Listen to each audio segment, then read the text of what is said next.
हुजूर बाबा सावन सिंह जी महाराज की जय। गुरु प्यारी साध संगत जी, एक बार हुजूर महाराज जी ने सत्संग में फरमाया कि जो सेवा गुरु को मंजूर हो वही सेवा करनी चाहिए, जो सेवा उनको मंजूर ना हो वह सेवा नहीं करनी चाहिए। जब मैं कहता हूँ कोई मुझे माथा ना टेके तो वैसे ही करना जरूरी है। एह मन सुंदर आपना हर नाम मजिठै रंगरी, त्याग सियाणप जातरी तू जान गोपाले संगरी।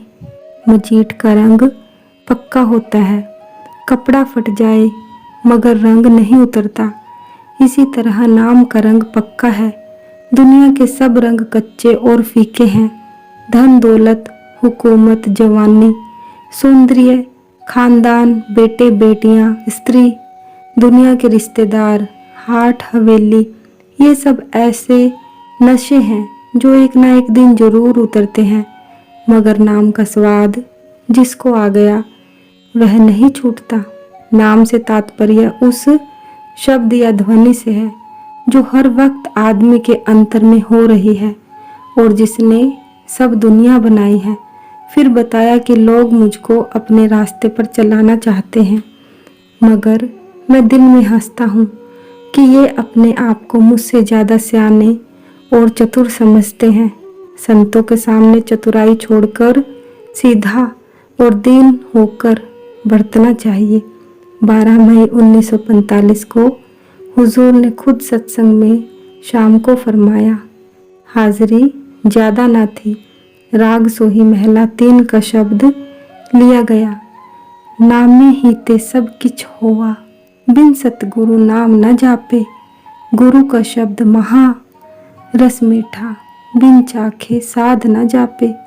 कोडी बदले जन्म गवाया, चिन्हस नाही आपे। गुरमुख होवे ता एक को जाने, होमे दुख न सतापे।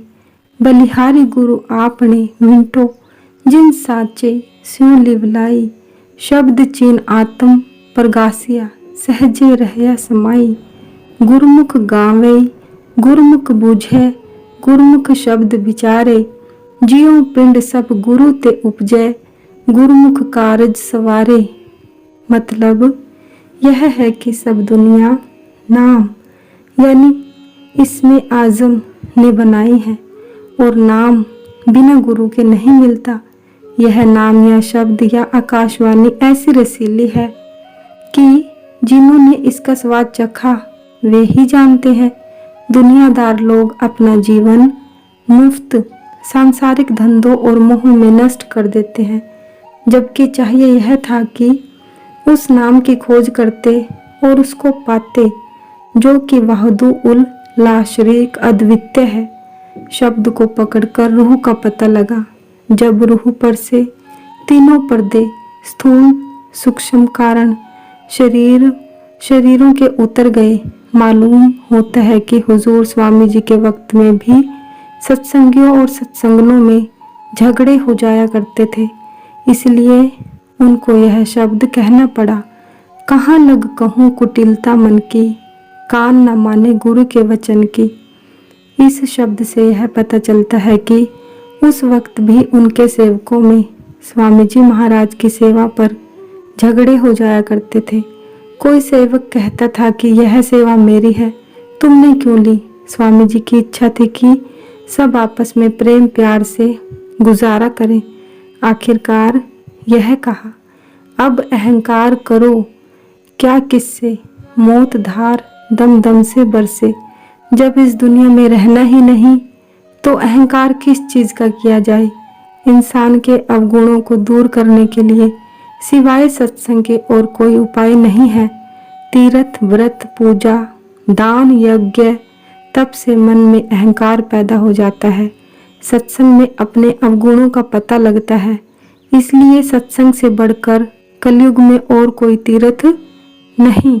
मगर सत्संग वह नहीं जहाँ पुराने राजाओं की कथा कहानियाँ पढ़ी जाएं, बल्कि सत्संग वही है जहाँ की कुल मालिक सतपुरुष दयाल की महिमा वर्णन होती है। जैसे गुरु नानक साहिब ने कहा है, सत्संगत कैसे जानिए, जिथे एको नाम बखानिए। यानी जहाँ धुनात्मक नाम की महिमा होती है, बाजे बजाने व गाने का नाम सत्संग व हरि कीर्तन नहीं है। हुजूर ने फरमाया कि संतों का हुक्म मानना चाहिए, चाहे देखने में वह हमारी अकल व समझ के विरुद्ध ही हो, क्योंकि संतों की गति और समझ को कोई नहीं पहुंच सकता।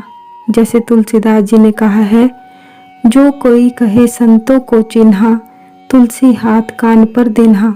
वैसे ही मौलाना रूम ने कहा है, शेख राकी पेशवा ओ रहबर अस्त, गर मुरीद इम्तिहान करद ऊ खर अस्त, चू न गुंजंद ऊ बमी जाने खिरद, पस तराजुए खिरद रा बर दर्द।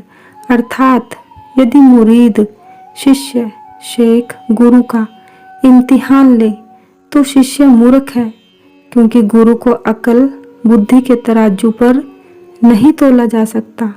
इसलिए अच्छा यही है कि इस तराजू को तोड़ दिया जाए।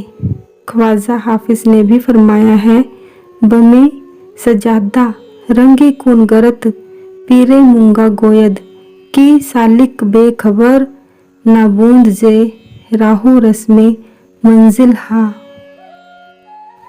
अर्थात अगर मुर्शिद पूरा गुरु कहे कि सज्जादा नमाज पढ़ने वाला मुसल्ला शराब में रंग ले तो रंग ले, क्योंकि गुरु मंजिल की राह व रस्मों से अनजान नहीं होता।